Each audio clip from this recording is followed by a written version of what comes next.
حدیث پاک میں آتا ہے کہ ملک الموت اترتا ہے، اس کے ساتھ 4 فرشتے ہوتے ہیں. وہ چاروں فرشتے آتے ہیں، اس کی پٹائی شروع کر دیتے ہیں. ابھی پرسوں یہ حدیث میں نے پڑھی ابن ماجہ میں کہ ملک الموت کہتا ہے ایتها النفس الخبیثہ کانت فی الجسد الخبیث، اے خبیث روح جو خبیث جسم میں تھی، اخرجی باہر آؤ. وہ واپس تو ہو نہیں سکتا، اپنے آپ کو روک تو سکتا نہیں.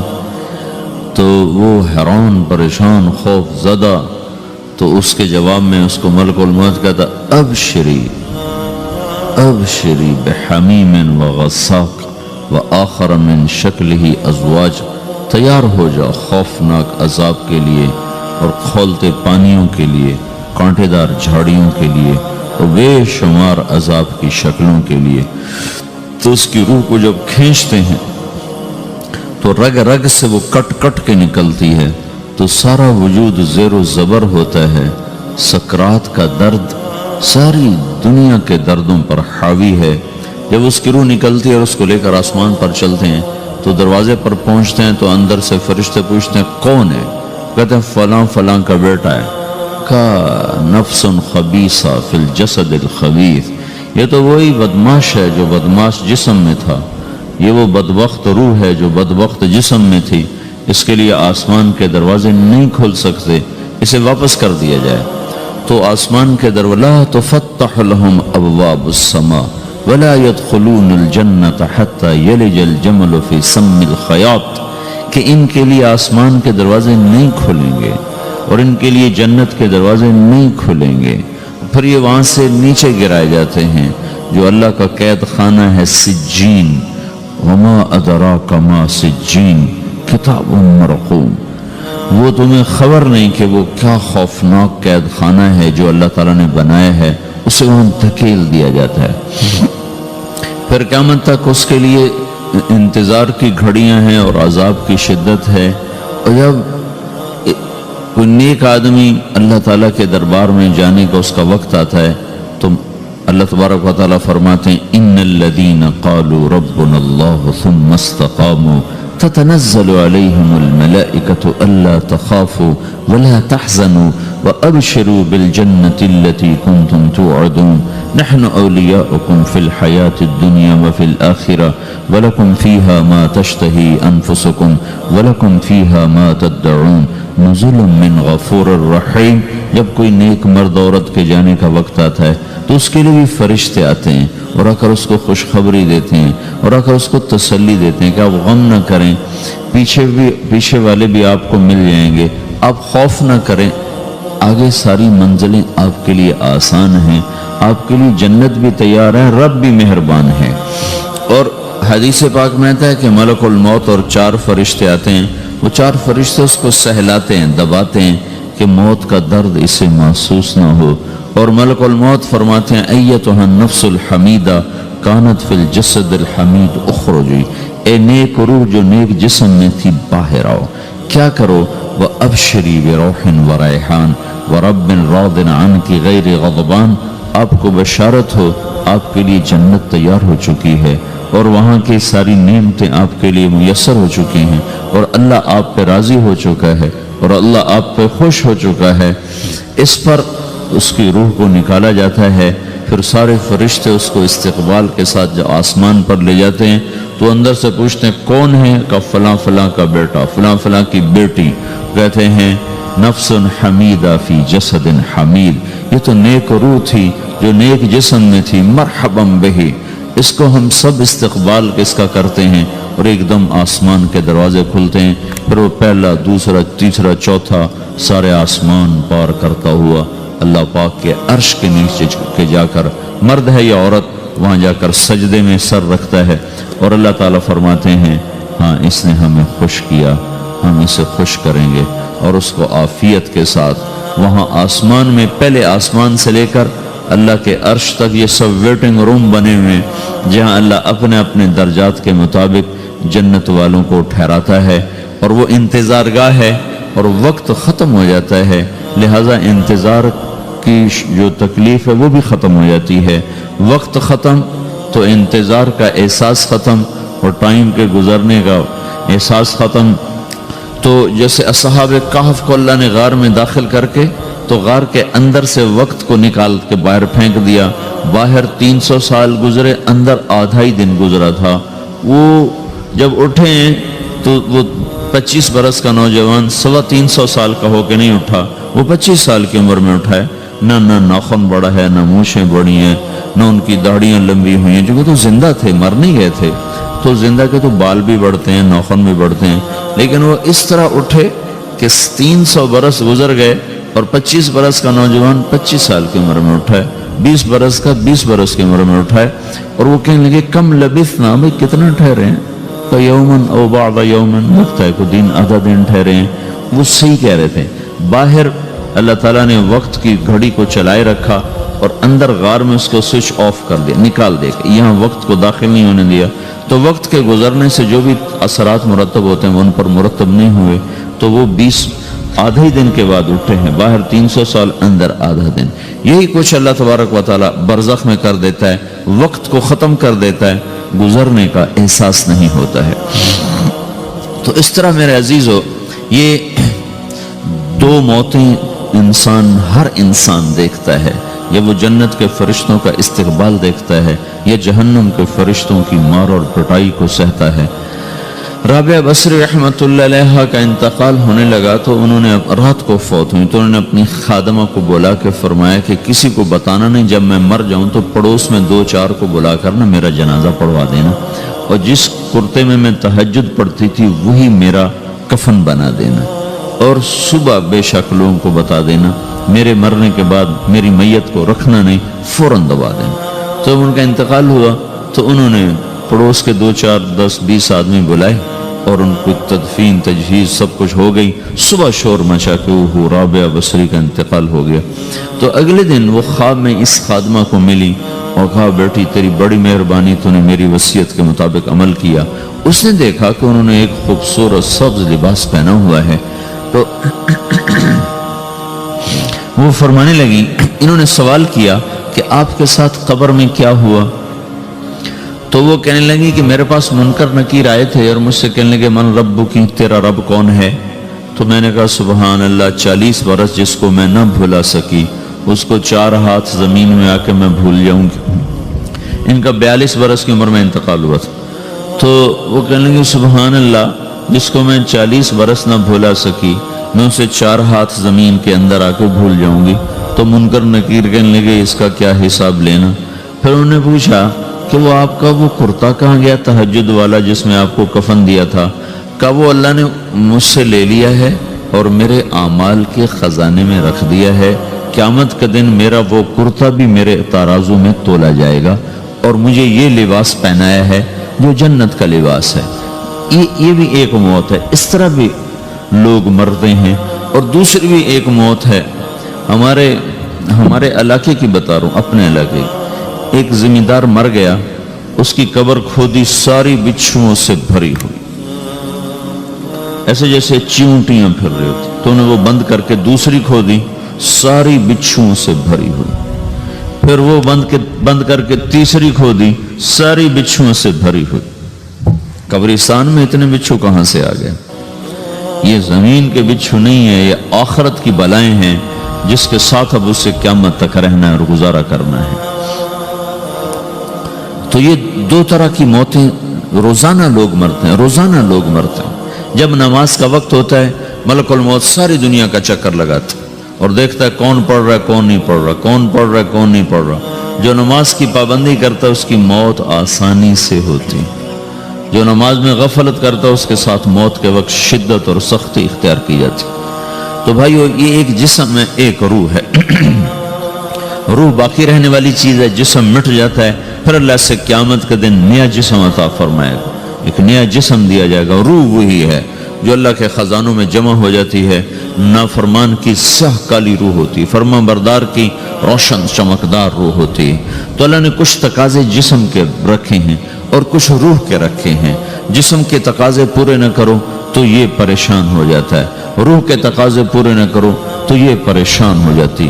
روح کی پریشانی جسم سے زیادہ ہے، چونکہ روح کی طاقت جسم سے زیادہ ہے.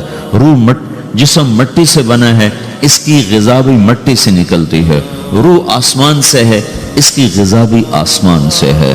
روح کا تعلق جب تک اللہ سے نہیں جڑتا، اس سے بھوک اور پیاس لگتی رہتی ہے۔ جسم کو جب تک روٹی اور پانی نہ ملے یہ تڑپتا اور پریشان رہتا ہے۔ جیسے اللہ تعالیٰ نے ہمارے جسم میں روٹی اور پانی کی طلب کو بے ساختہ رکھ دیا ہے۔ میں بیان کے دوران بھی پانی پی رہا ہوں، آپ دیکھ رہے ہیں کہ میرا حلق سوکھ جاتا ہے، مجھے طلب محسوس ہوتی ہے، پانی، حلق سوکھتا ہے پانی کی طرف بھاگتے ہیں، بھوک لگتی ہے ہم روٹی کی طرف بھاگتے ہیں۔ یہ ایک ایسا اندر میں آٹومیٹک سسٹم ہے کہ ہم اس کو آف نہیں کر سکتے۔ یہ سوتے سوتے بھی بھوک کی وجہ سے آنکھ کھل جاتی، سوتے سوتے پیاس کی وجہ سے آنکھ کھل جاتی ہے۔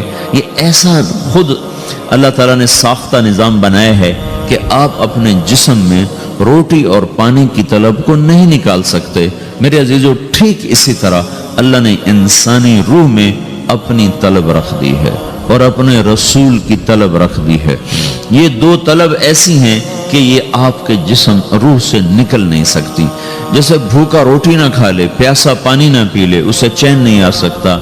وہ روح جو اللہ اور اس کے رسول سے نہ آشنا ہے، جب تک وہ وہاں تک پہنچ نہیں جاتی اسے چین نہیں آ سکتا، اس کا اندر پریشان رہے گا۔ 1997 میں جب جنید جمشید سے میری پہلی ملاقات ہوئی تو اس نے مجھ سے یہ سوال کیا کہ مولوی صاحب، ایک پاکستانی نوجوان جس گلیمر کو خوابوں میں دیکھتا ہے، وہ گلیمر تو مجھے زندگی میں ویسے ہی حاصل ہے۔ میرے چاروں طرف زندگی کا رقص ہے اور میری زندگی کی ہر خواہش، ہر السلام علیکم، ویلکم بیک ٹو مسلم سیرہ۔ ایسے ہی بیانات سننے کے لیے ہمارے چینل کو سبسکرائب کریں اور بیل آئیکن کو ضرور دبائیں۔ شکریہ۔ تمنا پوری ہے، اس کے باوجود میرے اندر اندھیرا ہے، میرے اندر خلا ہے۔ مجھے لگتا ہے میں وہ کشتی ہوں جس کا کوئی ساحل نہیں، جس کی کوئی سمت نہیں، جس کا کوئی گھاٹ نہیں۔ یہ کیوں ہے؟ میرے ساتھ تو ایسا نہیں ہونا چاہیے۔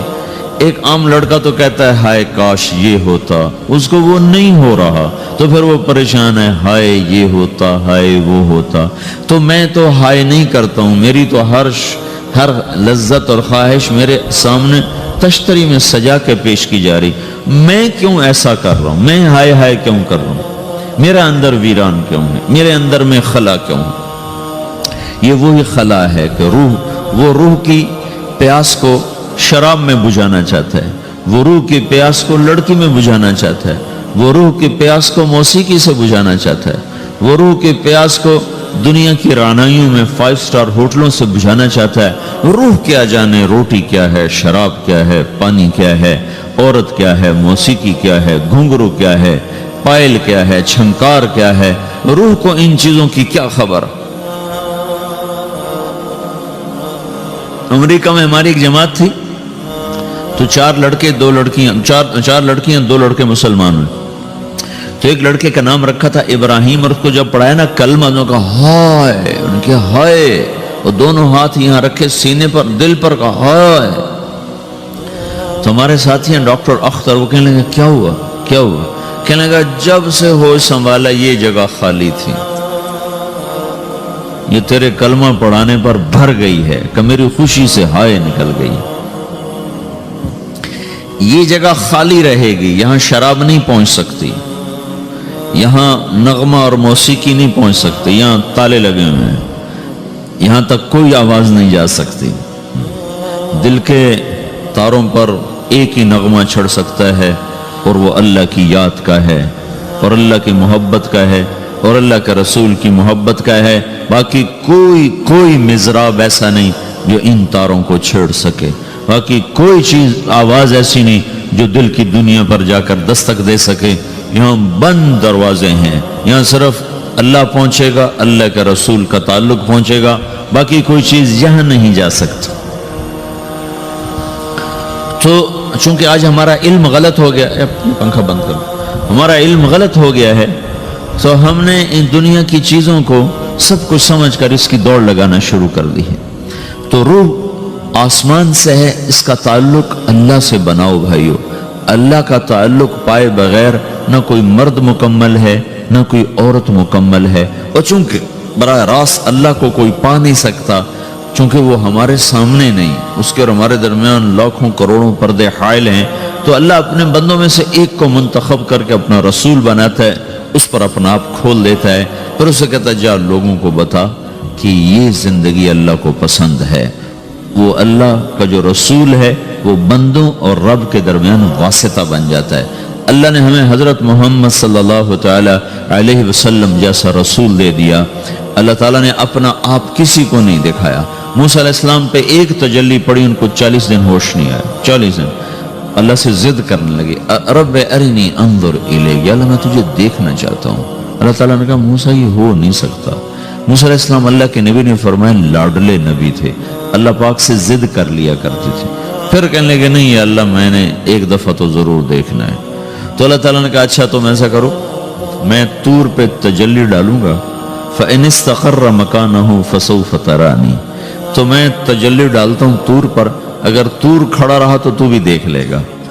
تو اب اللہ خود سامنے نہیں آیا، صرف ایک تجلی اللہ کے عرشوں کے اوپر سے آنا شروع ہوئی ہے، بیچ میں آپ فاصلہ گنے، اور پھر وہ آ کر فَلَمَّا تَجَلَّى رَبُّهُ لِلْجَبَلِ، پھر وہ جبل پر پہاڑ پر آئی ہے، جَعَلَهُ دَكَّا، وہ پہاڑ ریزہ ریزہ ہو کر ہواؤں میں بکھر گیا، وَخَرَّ مُوسَى صَعِقًا، اور موسیٰ علیہ السلام بے ہوش ہو کے گئے۔ اور جب ہوش آیا فَلَمَّا أَفَاقَ، ہوش آتے کہنے لگے سبحانک، یا اللہ تو پاک بے عیب، میں تیرے بارگاہ میں توبہ کرتا ہوں، میں واقعی نہیں دیکھ سکتا ہوں۔ ہاں کلام کا شرف ملا ہے، زیارت نہیں ہوئی۔ اللہ تعالیٰ نے حضرت محمد صلی اللہ تعالی وسلم کو مکہ سے اٹھایا اور بیت المقدس تک پہنچایا سواری پر، کہ دنیا اسباب کی ہے، یہاں سبب اختیار کیا، سواری کے پر بٹھا کر وہاں پہنچایا، اور اس کے بعد جب اوپر بلایا ہے تو پھر براق کی ضرورت نہیں پڑی، اوپر قدرت کا جہان ہے، اوپر اپنی قدرت سے بلایا ہے۔ یہ بیچ میں دیکھو نا کتنا بڑا، آپ اگر ہوا سے اوپر چلے جاؤ، یہ 500 میل ہوا کا غلاف ہے، اس سے اگر اوپر چلے جائیں گے نا تو آپ خود بم بن کے پھٹ جائیں گے ایک دھماکے کے ساتھ، چونکہ ہر انسان کے اوپر ہوا کا ایک پریشر ہے، کوئی 280 من کے قریب ہر انسان کے اوپر ہوا کا پریشر ہے۔ اس پریشر کو توڑنے کے لیے میرے اندر خود ایک پریشر بنا ہوا ہے جو اس کو توڑ رہا ہے۔ جب یہ ہوا کا پریشر میرے اوپر سے ریلیز ہو جاتا ہے تو میرا اندر کا اپنا پریشر بم کی طرح پھٹے گا اور مجھے پرزے کر دے گا۔ اس لیے وہ خلائی لباس بنایا جاتا ہے جس میں وہ مصنوعی پریشر دیا جاتا ہے تاکہ اوپر جا کر یہ پھٹ نہ جائیں۔ ہمارے نبی جس کرتے اور تہمد میں تھے اسی کرتے اور تہمد سے بیت المقدس سے چلے ہیں، اور ہوا کو نہیں پار کیا، 7 آسمان ہی پار کر لی۔ اور پہلے آسمان پر حضرت آدم علیہ السلام نے استقبال کیا ہے، اور دوسرے آسمان پر حضرت عیسیٰ علیہ السلام، زکریا علیہ السلام، یحییٰ علیہ السلام نے استقبال کیا ہے، تیسرے آسمان پر حضرت یوسف علیہ السلام نے استقبال کیا ہے، چوتھے پر حضرت ادریس علیہ السلام نے استقبال کیا ہے، 5ویں پر ہارون علیہ السلام نے استقبال کیا، اور 6 پر موسیٰ علیہ السلام نے استقبال کیا، اور 7ویں آسمان پر ایک بیت اللہ دیکھا ہے جس کا طواف ہو رہا ہے۔ استقبال کو کوئی موجود نہیں، ایک بڑے میاں ایسے ٹیک لگا کے بیت اللہ کی یوں ٹیک لگا کے بیٹھے، گوٹھ مار کے، دونوں ہاتھوں کے ایسے گوٹھ مار کے بیٹھے ہیں، ان کی سفید داڑھی ہے، وہ نہیں اٹھے ہیں۔ باقی تو نبی بھی سامنے کھڑے ہوتے تھے استقبال کو، لیکن یہ بزرگ نہیں اٹھے ہیں۔ تو آپ نے پوچھا یہ کون بزرگ ہیں؟ تو جبریل نے کہا یہ آپ کے دادا ابراہیم علیہ السلام ہیں۔